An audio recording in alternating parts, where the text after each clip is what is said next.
What is going on, everyone? Welcome to another very exciting episode right here on the MIgardener channel. As you can tell, we are not in Michigan. We're not even in our garden. We're in Mexico, believe it or not. We were in Mexico. We were visiting some family, and I thought it'd be a really fun idea to bring you guys along for some content if we could find the content to film. And we did find something in one of the side streets as we were driving through town.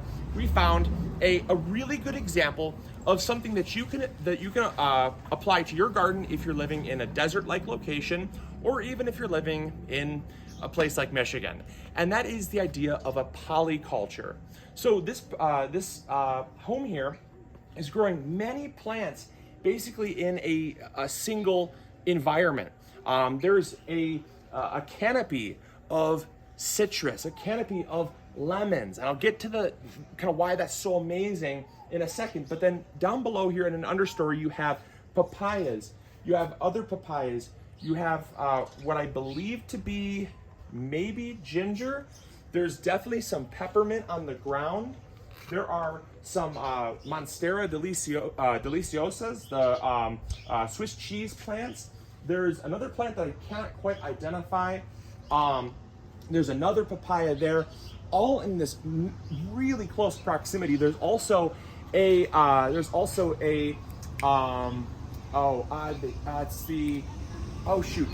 they make tea from it. Cindy, help me out. It's the flower. Hibiscus. Hibiscus. There you go, hibiscus. So there's a hibiscus tree as well, all growing in really close proximity. And that is a really good way for you to maximize your harvest, because the citrus is actually really like full sun. And the papayas and some of the other ground covers, they really like that shade. In a place like Mexico, especially in summer, that heat just beats down from the sun, and they need protection. And so by integrating in a polyculture method, you can actually give the protection to some of those plants that like the shade. We actually also saw this in a town called Mazatlan, where they were growing coconuts commercially, but they were also growing ginger underneath the coconuts as a polyculture, even in a commercial setting. So it's very, very cool. But the second thing I wanted to talk about was the idea of growing in a desert and how it can be super beneficial to reducing pests. A lot of people ask me, growing in a desert has to be very difficult. We get people that grow in Mexico, New Mexico, Arizona, California, Southern California, Texas, a lot of places that are very dry, very arid, and very hot. And they say growing in desert has to be very difficult. But the thing is if you can accomplish good soil and good irrigation, or finding plants that don't need as much irrigation, you can actually grow a ton of beautiful produce. And the reason why is because the soil in places like Mexico, despite the fact that it has a lot of clay, has a lot of minerals. It's very, very mineral rich. So your plants are gonna grow very healthy. And when they grow very healthy, they can fruit a lot, but the fruit does not have as much competition for things like pests. One pest in particular that really plagues citrus, those growing in Florida and California and Texas know this, is the leaf hopper. And it's a invasive species that came over from Asia, and it causes what's called citrus greening. Citrus greening has accounted for nearly a 75% reduction in the world's United States citrus production.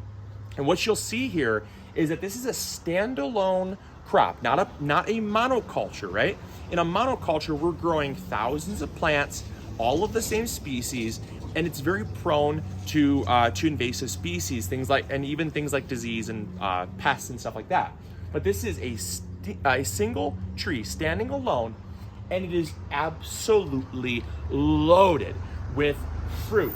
There is no signs of citrus greening, which are things like reduced fruit yield.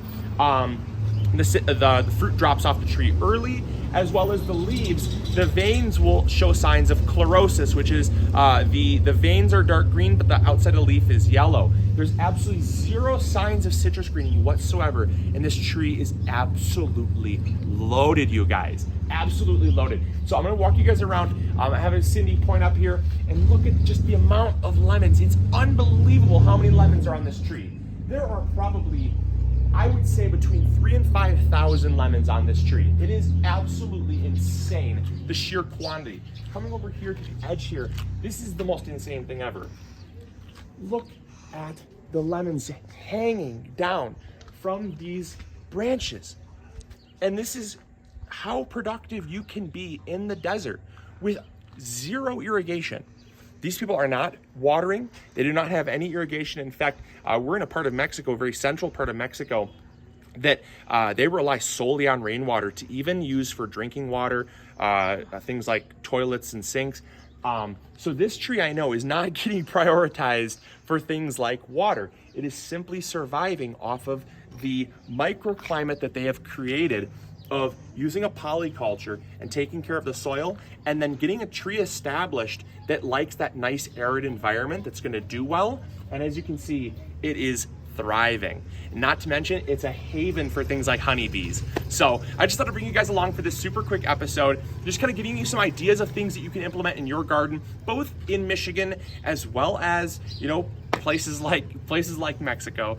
You can implement these methods of a polyculture, growing plants that do well in your environment, so that you don't have to take care of things like watering as much. You don't have to take care of things like pests as much. And also you're growing more food in less space. So I hope you guys enjoyed. Hopefully we'll be able to bring you guys along for some more content. But as always, this is Luke from the MIgardener channel, reminding you to grow big or go home. I'll catch you all later. Bye.